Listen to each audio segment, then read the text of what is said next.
Price the Lord. Hallelujah. കർത്താവ് നിങ്ങളെ ധാരാളമായി അനുഗ്രഹിക്കട്ടെ. ദൈവവചനത്തെ നമ്മുടെ ജീവിതത്തിനകത്ത് ഓരോ നാളും നമ്മൾ പ്രാപിക്കുകയും മനസ്സിലാക്കുകയും ചെയ്യുന്നതോടൊപ്പം നമ്മൾ കർത്താവിനോടുള്ള ബന്ധത്തിൽ വളരുകയും കൂടെ. നമുക്കറിയാം, ഒരു വ്യക്തിയെ നമ്മൾ ആദ്യം കാണുമ്പോൾ, ഒരു വ്യക്തിയെ പരിചയപ്പെടുമ്പോൾ ജസ്റ്റ് നമ്മൾ പരിചയപ്പെടുന്നു എന്നാണ് പറയുന്നത്, അല്ലേ? എന്നാൽ ആ പരിചയത്തിനപ്പുറമായി തുടർച്ചയായിട്ടുള്ളൊരു കൂട്ടായ്മ, ആ വ്യക്തിയായിട്ടുള്ള തുടർച്ചയായി ആ വ്യക്തിയോട് സംസാരിക്കുന്നു, ആ വ്യക്തിയോടുള്ള ബന്ധത്തിൽ നിലനിൽക്കുന്ന നമ്മുടെ കാര്യങ്ങളെല്ലാം അദ്ദേഹത്തോട് ഷെയർ ചെയ്യുന്നു, അദ്ദേഹത്തിന്റെ ജീവിതാനുഭവങ്ങളും സാഹചര്യങ്ങളും നമ്മളോട് ഷെയർ ചെയ്യുന്നത് അന്യോന്യം നമ്മൾ അങ്ങനെ ഒരു സംഭാഷണ രീതി ഉണ്ടാകുമ്പോൾ നമുക്ക് കാണാൻ കഴിയും, അത് നമ്മുടെ ബന്ധങ്ങൾ വളരാനിടയാകും, ബന്ധങ്ങൾ ദൃഢപ്പെടാനിടയാകും, ആ ബന്ധത്തിൽ ജീവിതങ്ങൾ നിലനിൽക്കാനിടയാകും.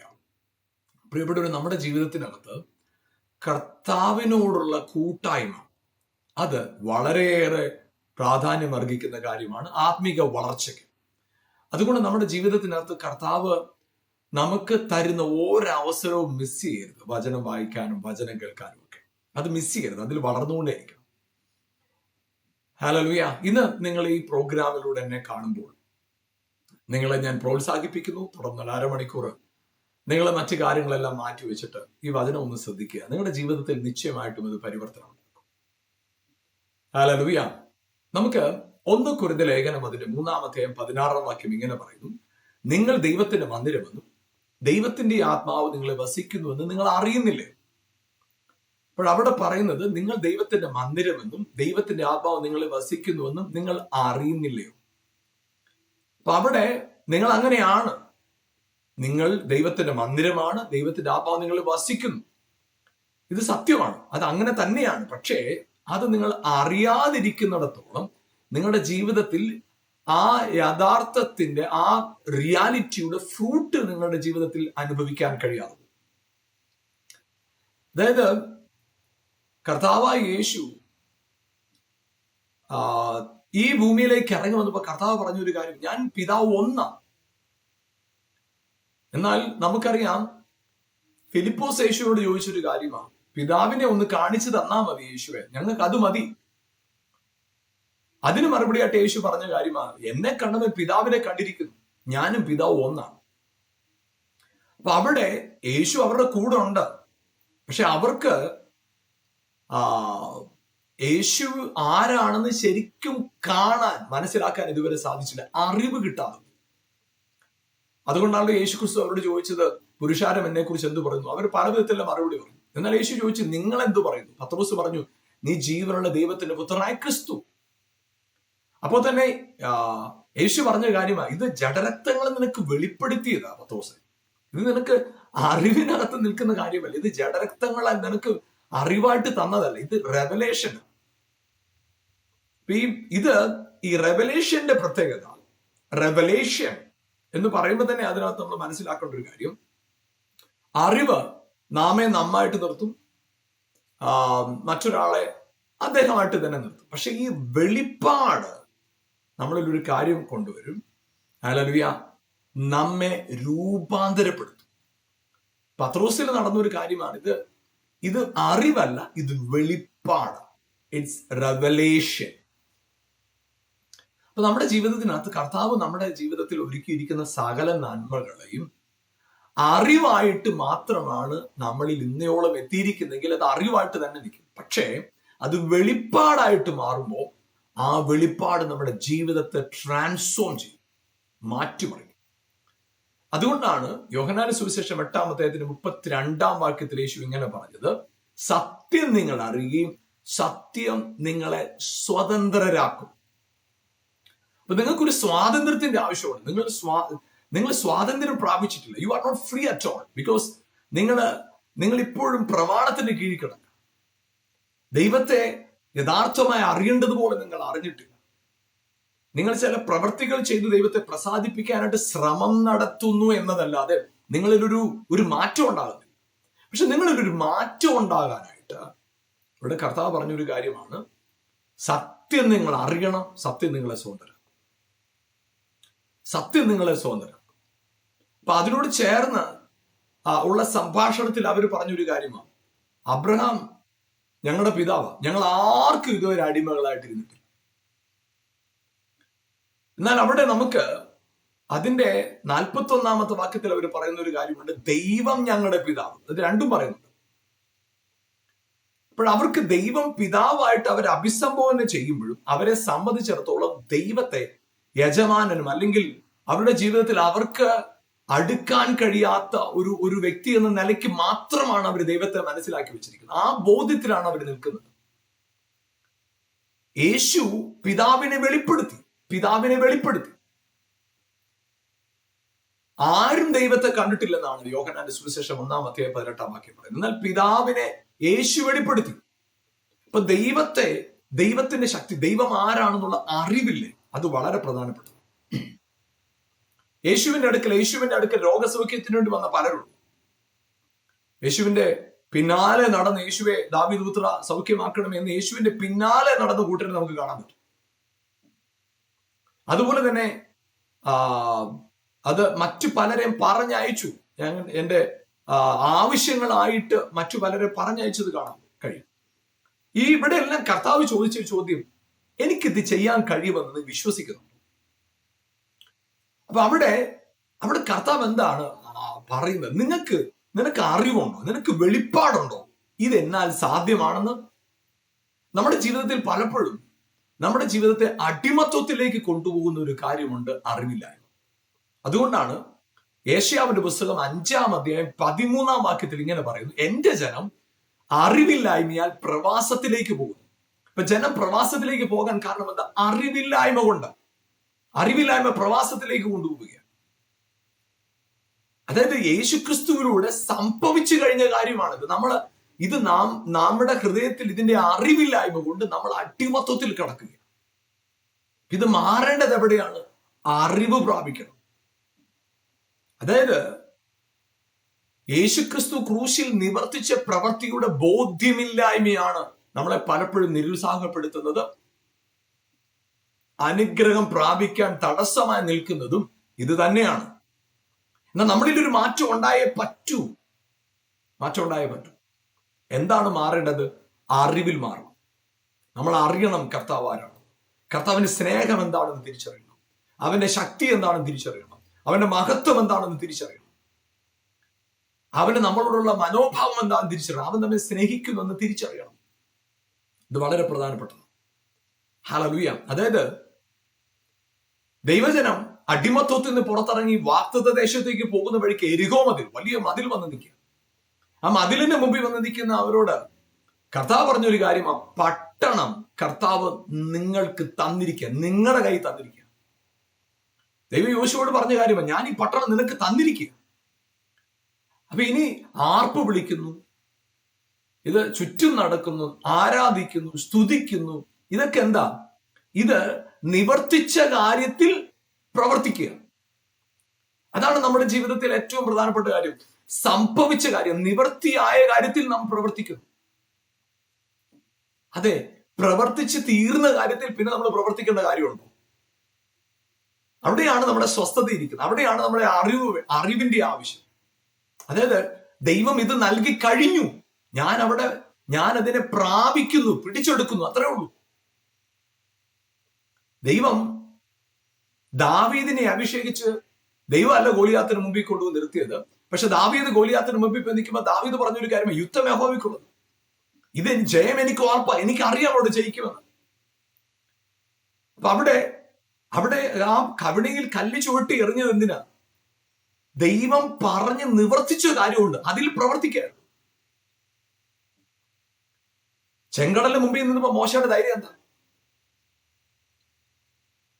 ദൈവം നിങ്ങൾക്ക് വേണ്ടി യുദ്ധം ചെയ്യും, നിങ്ങൾ മിണ്ടാതിരിക്കുക. അത് പറയാൻ ധൈര്യം എവിടുന്ന് മോശയ്ക്ക് വന്നു? മോശയോട് കർത്താവ് പറഞ്ഞുണ്ട്, ഇവരെ പാലും തേനും ഒഴുകുന്ന ദേശത്ത് കൊണ്ടുപോകാനായിട്ട് ഞാൻ വന്നിരിക്കുന്നത്. അപ്പൊ ഈ മോശയെ സംബന്ധിച്ചിടത്തോളം ഉറപ്പാ ഇത് സംഭവിച്ചിരിക്കുമെന്നുള്ള ബോധ്യം മോശയുടെ അകത്തുണ്ട്. അത് സംഭവിക്കുമെന്ന ബോധ്യം മോശയുടെ അകത്തുണ്ട്. അതായത് അവിടെ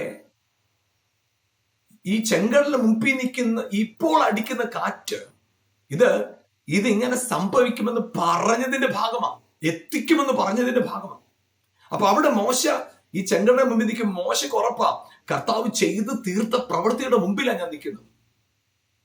ചെയ്ത് തീർത്ത പ്രവൃത്തിയുടെ മുമ്പിലാണ് നിൽക്കുന്നത്. ഇത് നമ്മൾ അറിയാതെ പോകുന്നതാണ് നമ്മുടെ ജീവിതത്തിലെ വിഷയം. യോസഫിനെ പല സാഹചര്യങ്ങളിൽ കൂടെ പോവാ.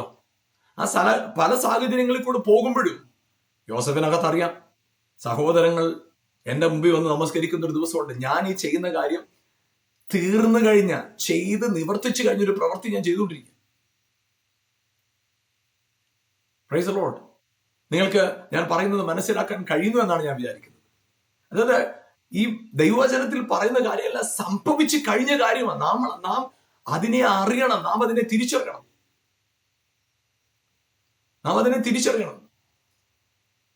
അബ്രഹാമിനോട് കർത്താവ് പറഞ്ഞു, ഞാൻ നിന്നെ വലിയ ജാതിയാക്കും, നിനക്ക് മകനെ തരും.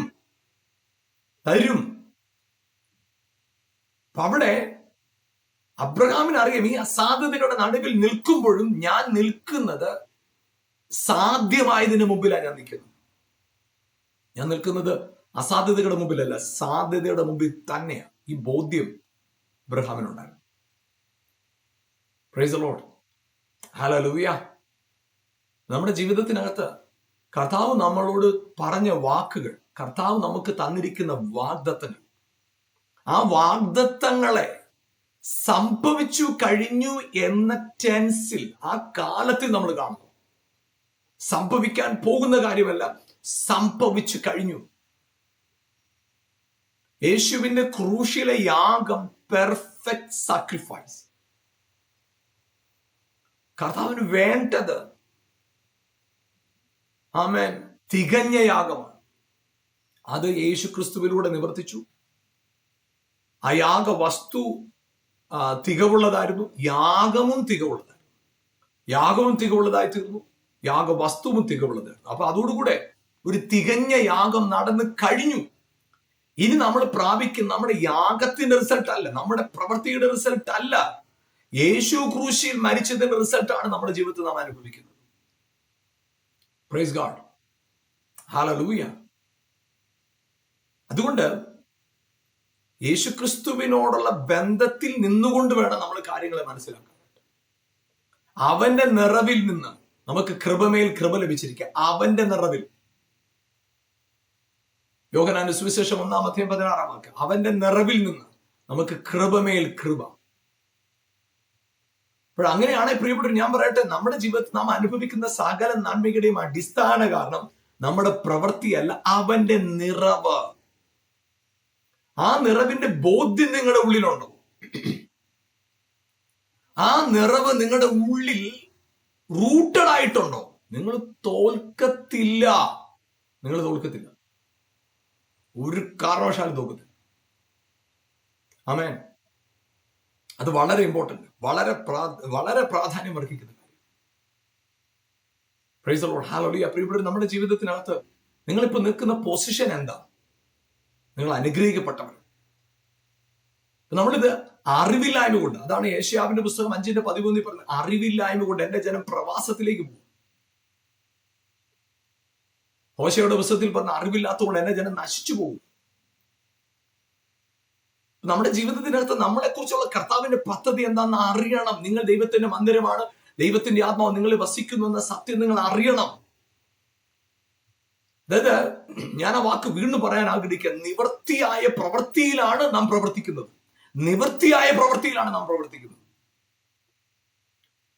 യേശു പത്രോസിനോട് പറഞ്ഞു, ആഴത്തിലേക്ക് നീക്കി വല വീശുക.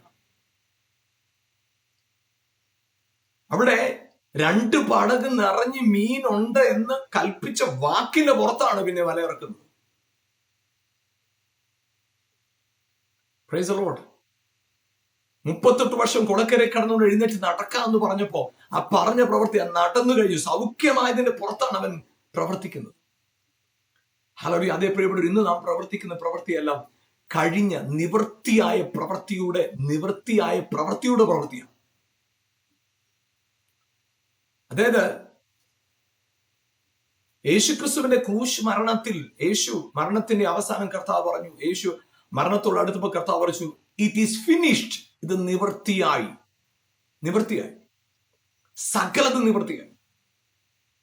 എബ്രായ ലേഖനം അതിന്റെ 10-ാം അധ്യായത്തില് 1-ാം വാക്യം എങ്ങനെയാ പറയുന്നത്? ആ യാഗത്താൽ സൽഗുണപൂർത്തി വരുത്താൻ കഴിഞ്ഞില്ല. 2-ാം വാക്യം, 3-ാം വാക്യം, 4-ാം വാക്യം ഒക്കെ. എന്നാൽ 14-ാം വാക്യം പറയുന്നത് ഇങ്ങനെയാണ്: സൽഗുണപൂർത്തി വരുത്തി, ഏകയാഗത്താൽ സൽഗുണപൂർത്തി വരുത്തി. കൊലോസ്യ ലേഖനം 1-ാം അധ്യായം 13-ാം വാക്യം പറയുന്നത് ഇരുട്ടിന്റെ അധികാരത്തിൽ നമ്മളെ വിട്ടുവെച്ച് സ്നേഹസ്വരൂപനായ പുത്രന്റെ രാജ്യത്തിൽ ആക്കി. ഇത് സംഭവിച്ച കാര്യമാണ്. യേശയ്യാവിന്റെ പുസ്തകം 53-ാം അധ്യായം 5-ാം വാക്യം 6-ാം വാക്യത്തിൽ ഇങ്ങനെ പറയുന്നത്: നമ്മുടെ അകൃത്യങ്ങൾ അവന്റെ മേൽ ചുമത്തി, നമ്മുടെ അതിക്രമങ്ങൾ അവന്റെ മേൽ ചുമത്തി.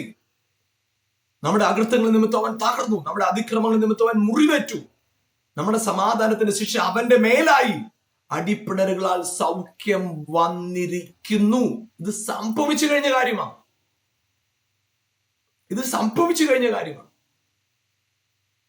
ദൈവം ജനത്തോട് പറഞ്ഞ കാര്യമാണ്. എരിഹോ പട്ടണം നിങ്ങൾക്ക് തന്നിരിക്കുന്നു. അപ്പൊ ഇപ്പൊ ഞങ്ങൾ എന്താ ചെയ്യുന്നത്? തന്നതിനെ പിടിച്ചെടുക്കുക, തന്നതിനെ സ്വന്തമാക്കുക. വാഗ്ദത്ത ദേശം, പ്രോമിസ്ഡ് ലാൻഡ്, ദൈവം അവർക്ക് കൊടുത്ത വാഗ്ദത്ത ദേശമാണ്. ആ വാഗ്ദത്തത്താൽ അവരുടേതാണ്. അവരതിനെ പ്രാപിക്കുന്നു എന്നത് മാത്രമാണ് അവിടെ സംഭവിക്കുന്നത്, മറ്റൊന്നുമല്ല. ഇന്ന് നമ്മുടെ ജീവിതത്തിനകത്ത് നമ്മൾ പ്രാപിക്കാൻ വേണ്ടി ഓടുന്നത് കൊണ്ടാണ് പലപ്പോഴും നമ്മൾ നിരാശപ്പെട്ടു പോകുന്നത്, സ്വസ്ഥതയില്ലാതാകുന്നത്. എന്നാൽ എപ്പോഴാണോ പ്രാപിച്ചു കഴിഞ്ഞു എന്ന ബോധ്യത്തിൽ നിൽക്കുന്നത്, അവിടെയാണ് സ്വസ്ഥതയുടെ ഓട്ടം. ആമേൻ. നിങ്ങളുടെ ജീവിതത്തിൽ ഏതെങ്കിലും മേഖലകളിൽ എവിടെയെങ്കിലും നിങ്ങൾ തളർന്നവരും നിരാശപ്പെട്ടവരും ഭാരത്തിലും ഒക്കെ ആയിട്ട് നിങ്ങൾ കഴിയുന്നവരാണോ? നിങ്ങളുടെ ജീവിതത്തിനകത്ത് നിങ്ങൾ പുറത്തു വരേണ്ട വളരെ വളരെ പ്രധാനപ്പെട്ട മേഖല ഏതാണെന്നറിയാമോ? ഹല്ലേലൂയ. ഞാൻ അനുഗ്രഹിക്കപ്പെട്ടവനാണെന്നുള്ള ബോധ്യം. നിങ്ങൾ ആരാണെന്നുള്ള ബോധ്യം. Praise God.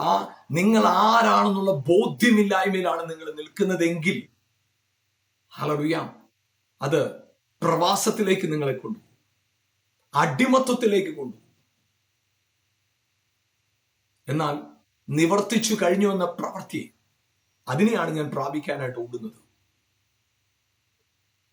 ദാവീദിനെ രാജാവായിട്ട് അഭിഷേകം ചെയ്തു. ഇനി അവൻ ഓടി പ്രാപിക്കേണ്ട കാര്യമില്ല. അതുകൊണ്ടാണ് ശൗലിനെ കയ്യിൽ കിട്ടിയപ്പോൾ അവൻ ഉപദ്രവിക്കരുത്. അവനറിയാം എന്റെ മേൽ കിടക്കുന്ന അഭിഷേകം പ്രവർത്തിച്ചോളും.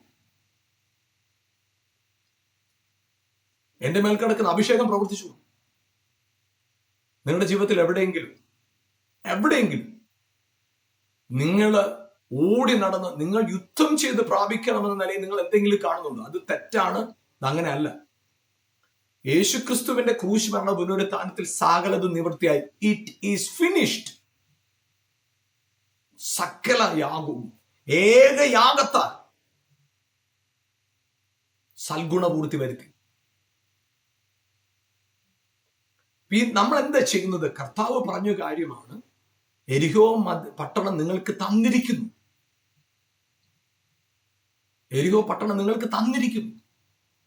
നിങ്ങൾ ചെയ്യേണ്ട ഒരു കാര്യമുള്ളൂ, ആർപ്പിടുക, തന്നതിനായി സ്തോത്രം ചെയ്യുക, പ്രവേശിക്കുക, പിടിച്ചടക്കുക. That's it. അത് മാത്രമേ ഉള്ളൂ. അങ്ങനെയാണെങ്കിൽ പ്രിയപ്പെട്ടവരെ, ഇത് ഒരു ഭൂമിയെ കുറിച്ച് പറയുന്ന പ്രവചനമാണോ? ഇതൊരു ഭൗതികമായ ഒരു വസ്തുവിനെ കുറിച്ച് പറയുന്ന ഒരു ദൂതാണോ? അല്ല. അതായത് നിങ്ങളുടെ സൗഖ്യം, അടിപ്പിണരുകളാൽ സൗഖ്യം വന്നിരിക്കുന്നു. അത് തികഞ്ഞ പ്രവൃത്തിയാണ്. ആ തികഞ്ഞ പ്രവൃത്തിയിലാണ് നമ്മൾ പ്രവർത്തിക്കുന്നത്. സൗഖ്യം പ്രാപിക്കുന്നു. അത് സംഭവിച്ചു കഴിഞ്ഞ കാര്യത്തെ നാം പ്രാപിക്കുന്നു. അവന്റെ രക്തത്താൽ നിങ്ങളുടെ പാപം കഴുകി. അത് സംഭവിച്ചു കഴിഞ്ഞ കാര്യമാണ്. നമ്മൾ യേശുവിനെ സ്വന്തം രക്ഷിതാവും കർത്താവായിട്ട് സ്വീകരിക്കുമ്പോൾ നാം അത് പ്രാപിക്കുന്നു.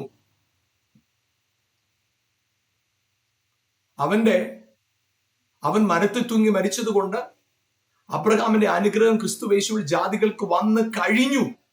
ആ കഴിഞ്ഞ പ്രവൃത്തിയെ ഞാൻ പ്രാപിക്കുകയാണ് ഞാൻ വിശ്വസിക്കുമ്പോൾ ഏറ്റുപറയും. അതാണ് ഇവിടെ സംഭവിക്കുന്നത്. Praise God. അതുകൊണ്ട് പ്രിയപ്പെട്ട നമ്മുടെ ജീവിതത്തിനകത്ത് നിങ്ങൾ ഏതൊക്കെ സാഹചര്യങ്ങളിലാണെങ്കിലും നിങ്ങളുടെ ഉള്ളിൽ ഒരു ബോധ്യം ഉണ്ടാകണം, ഇറ്റ് ഈസ് ഫിനിഷ്ഡ്. എന്റെ ഈ പ്രോബ്ലം, എന്റെ രോഗം സൗഖ്യമായതാ. എത്ര വലിയ രോഗമാകട്ടെ, നിങ്ങൾ അതിനെക്കുറിച്ച് ഭയം നിങ്ങളുടെ അകത്തുണ്ടായിരിക്കാം. മരണകരമായ ചില സാഹചര്യങ്ങളുടെ മുമ്പിലായിരിക്കാം നിങ്ങൾ നിൽക്കുന്നത്. എല്ലാ വാതിലും അടഞ്ഞു എന്ന് ലോകം പറയുന്ന സിറ്റുവേഷനിലായിരിക്കും നിങ്ങൾ നിൽക്കുന്നത്. പക്ഷേ നിങ്ങൾ ഒരു കാര്യം തിരിച്ചറിയണം, ഇത് സംഭവിച്ചു കഴിഞ്ഞതാ. എന്റെ സൗഖ്യം യേശു തന്റെ ശരീരത്തിൽ മുറിക്കപ്പെട്ടപ്പോ എന്റെ ശരീരത്തിന്റെ സൗഖ്യം സംഭവിച്ചു കഴിഞ്ഞു. It is done. ഇത് കഴിഞ്ഞു. It is finished. സംഭവിച്ചു കഴിഞ്ഞു. എന്റെ സൗഖ്യം സംഭവിച്ചു കഴിഞ്ഞു. എന്റെ അനുഗ്രഹം, ഞാൻ അനുഗ്രഹിക്കപ്പെട്ടവനാണ്. യെസ്, ഒരു ശാപവും എന്റെ മേൽ വാഴത്തില്ല. ഇന്ന് വരെ നിങ്ങളുടെ ജീവിതത്തെ തുടർമാനമായിട്ട് പലതരത്തിലുള്ള വെല്ലുവിളികളുടെ മുമ്പിലാണ് നിങ്ങൾ നിൽക്കുന്നത്. തൊടുന്നതെല്ലാം പ്രശ്നം. കുറെ നാളുകളായിട്ട് അവിടെ പ്രശ്നം, ഇവിടെ പ്രശ്നം, എല്ലായിടത്തും ഒന്നു മാറി പ്രശ്നങ്ങൾ വരുന്നെങ്കിൽ ഇന്ന് ഞാൻ പറയട്ടെ, ഹല്ലേലൂയ, ആമേൻ, അതിന്റെ മുഴുവൻ വിട്ടുതലും ക്രൂശിൽ സംഭവിച്ചു കഴിഞ്ഞു. It is finished. സംഭവിച്ചു കഴിഞ്ഞു. എരിഹോ പട്ടണം അവർക്ക് നൽകി കഴിഞ്ഞു. അത് പ്രാപിച്ചെടുക്കുക.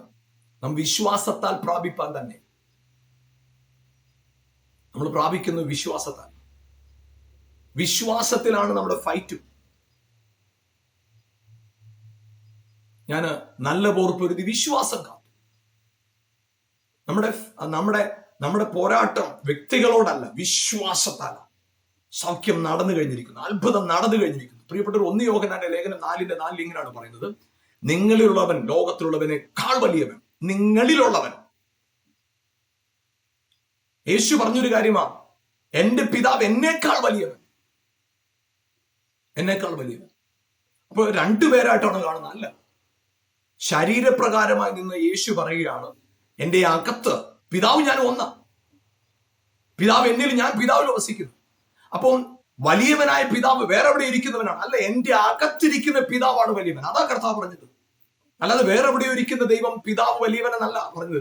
അതേ അധ്യായത്തിൽ തന്നെ, ഇത് യോഹന്നാന്റെ സുവിശേഷം 14-ാം അധ്യായത്തിലാണ് ഇത് പറഞ്ഞിരിക്കുന്നത്. അവിടെ വളരെ വ്യക്തമായിട്ട് പറയുന്നുണ്ട്, ഹല്ലേലൂയ, ആമേൻ, ഞാൻ പിതാവിലും പിതാവ് എന്നിലും വസിക്കുന്നു. പിതാവ് വലിയവൻ.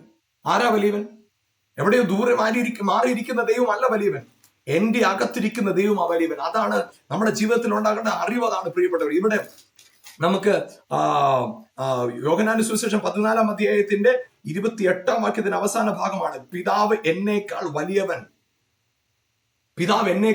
അപ്പോൾ നമ്മൾ പിതാവിനെ വേറെ എവിടെയോ കാണും. അല്ലല്ല, യോഹന്നാൻ 14:20 പറയുക, ഞാൻ എന്റെ പിതാവിലും നിങ്ങൾ എന്നിലും, ഞാൻ എന്റെ പിതാവിലും, ഞാൻ എന്റെ പിതാവിലും. അപ്പൊ പിതാവ് എവിടെ ഇരിക്കുന്നത്? ആമേൻ, എന്നിലാണ്. യേശു വീണ്ടും അതേ അധ്യായത്തിൽ തന്നെ, ഹല്ലേലൂയ, അതിന്റെ 10-ാം വാക്യം, ഞാൻ പിതാവിലും പിതാവ് എന്നിലും ആകുന്നു. അപ്പൊ വലിയവനായ ദൈവം എവിടെ ഇരിക്കുന്നത്? യേശുവിൽ ഇരിക്കുന്ന ദൈവത്തെ കുറിച്ചാണ് പറയുന്നത്. നമ്മൾ പലപ്പോഴും ദൈവത്തെ 2-3 സ്ഥാനങ്ങളിലാണ് കാണുന്നത്. അല്ല, ഈ പിതാവ് വലിയവൻ എന്ന് പറയുമ്പോൾ ആ പിതാവ് എവിടെ ഇരിക്കുന്നത്? യേശുവിൽ ഇരിക്കുന്ന പിതാവിനെ കുറിച്ചാണ് പറയുന്നത്. യേശുവിന്റെ പ്രത്യേകത എന്താണെന്ന് പറയാം, തന്റെ അകത്തിരിക്കുന്നവൻ വലിയവനാണെന്നുള്ള അറിവുണ്ടായിരുന്നു യേശു. Praise God. ആ യേശുവിൽ വസിച്ച അതേ പിതാവിന്റെ ആത്മാവ് നിങ്ങളിലും എന്നിലും വസിക്കുക. അതുകൊണ്ട് നമ്മൾ പലപ്പോഴും നമ്മുടെ ചുറ്റുപാടുകളൊക്കെ നോക്കി, അവര് വലിയവരാണ്, ഇവര് വലിയവരാണ്, മറ്റുള്ളവരെ എല്ലാം വലിപ്പ ചെറുപ്പം വെച്ച് നമ്മളാണ് കണക്ക് കൂട്ടിട്ട് നമ്മൾ ചെറിയവരായിട്ട് ചിന്തിക്കും. ഇവിടെ വചനം പറയുകയാണ്, നിങ്ങൾ മറ്റു പലരെയും കാണുന്നില്ലേ? അവരിൽ പ്രവർത്തിക്കുന്ന അഭിഷേകവും പ്രവൃത്തി എല്ലാം നിങ്ങൾ കാണും. നല്ല കാര്യമാണ്. പക്ഷെ നിങ്ങൾക്കൊരു അറിവുണ്ടാകണം. എന്തറിവാണെന്നറിയാമോ? നിങ്ങളിലുള്ളവൻ അവരിലാരിൽ ഇരിക്കുന്നതിനേക്കാൾ വലിയവൻ. നിങ്ങളിലുള്ള അഭിഷേകത്തെ ഒന്ന് തിരിച്ചറിയാമോ? നിങ്ങൾ ചിന്തിച്ചു നോക്കിക്കേ, വില കൂടിയ ഒരു ഡയമണ്ട് നിങ്ങളിൽ ഉണ്ടെന്നിരിക്കട്ടെ, രത്നം നിങ്ങളിൽ ഉണ്ടെന്നിരിക്കട്ടെ, അത് വില കൂടിയതാണെന്ന് നിങ്ങൾ അറിയാതെ അതൊരു സാധാരണ വസ്തുവായിട്ട് നിങ്ങൾ കണ്ടെത്തിയാൽ അതിന്റെ ഫലം നിങ്ങൾക്ക് അനുഭവിക്കാൻ കഴിയാതെ വർഷങ്ങൾ നിങ്ങൾ അത് കൊണ്ടു നടക്കും. ഇന്ന് പ്രിയപ്പെട്ടവർ, ഞാൻ പറയട്ടെ, നിങ്ങൾ തിരിച്ചറിയേണ്ട ഒരു കാര്യമുണ്ട്. നിങ്ങൾ നിൽക്കുന്നത് നിവൃത്തിയായ പ്രവൃത്തിയിലാണ്. ഹല്ലേലൂയ. It is finished. നിങ്ങളുടെ സൗഖ്യം നടന്നു കഴിഞ്ഞതാണ്. നിങ്ങളുടെ അത്ഭുതം നടന്നു കഴിഞ്ഞതാണ്. നിങ്ങളുടെ സമൃദ്ധി നടന്നു കഴിഞ്ഞതാണ്. ഹല്ലേലൂയ. ശാപം നിങ്ങളുടെ മേൽ വാഴത്തില്ല. രോഗം നിങ്ങളുടെ മേൽ വാഴത്തില്ല.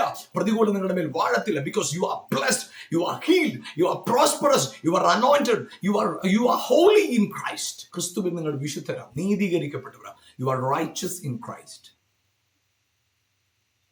നമ്മുടെ ജീവിതത്തിൽ ആ ഉറപ്പുണ്ടാവും. ആ അറിവും തിരിച്ചറിവും നമ്മുടെ ജീവിതത്തിന്റെ അവസ്ഥയെ മാറ്റും. Yes, hallelujah.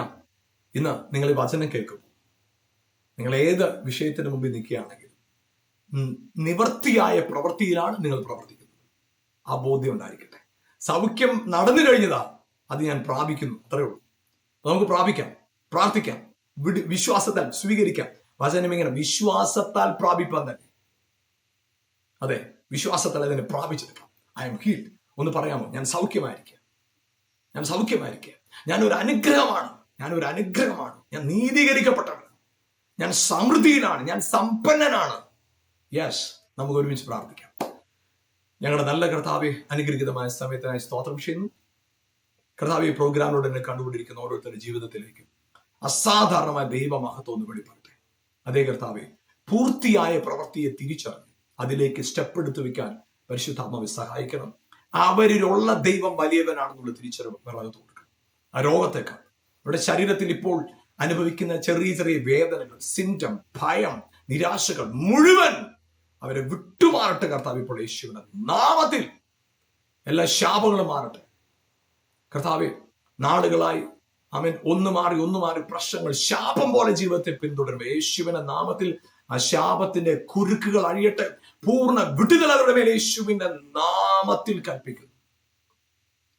കർത്താവെ, അങ്ങ് അത്ഭുതകരമായി വിടുവിച്ചതിനായി, അത്ഭുതം ചെയ്തതിനായി സ്തോത്രം. ഇപ്പോൾ തന്നെ കർത്താവെ, ക്രൂശിൽ അങ്ങ് നിവർത്തിച്ച പ്രവൃത്തി സൗഖ്യമാകുവാൻ, സമൃദ്ധിയിലാകുവാൻ, അനുഗ്രഹത്തിലാകുവാൻ, നീതിയാകുവാൻ അങ്ങ് ക്രൂശിൽ നിവർത്തിച്ച ആ പെർഫെക്റ്റ് സാക്രിഫൈസിന്റെ റിസൾട്ട് അവരുടെ ശരീരത്തിൽ, അവരുടെ ആത്മമണ്ഡലങ്ങളിൽ, അവരുടെ കുടുംബത്തിൽ, അവരുടെ ജീവിതത്തിൽ, അവരുടെ മനസ്സിൽ വെളിപ്പെടുമാറാകട്ടെ. അങ്ങ് അത്ഭുതം ചെയ്തു കഴിഞ്ഞതിനായിട്ട് നന്ദി. യേശുവിൻ നാമത്തിൽ തന്നെ പിതാവേ, amen, amen. You are blessed. നിങ്ങൾ അനുഗ്രഹിക്കപ്പെട്ടു. യെസ്, ആ ബോധ്യത്തോടുകൂടെ നിങ്ങളുടെ ജീവിതത്തിന്റെ ഓരോ സ്റ്റെപ്പിലും മുന്നോട്ട് പോകാട്ടെ. ഒരു കാരണവശാലും നിങ്ങൾ പരാജയമാകത്തില്ല. കാരണം യേശു നിങ്ങളെ സ്നേഹിക്കുന്നു.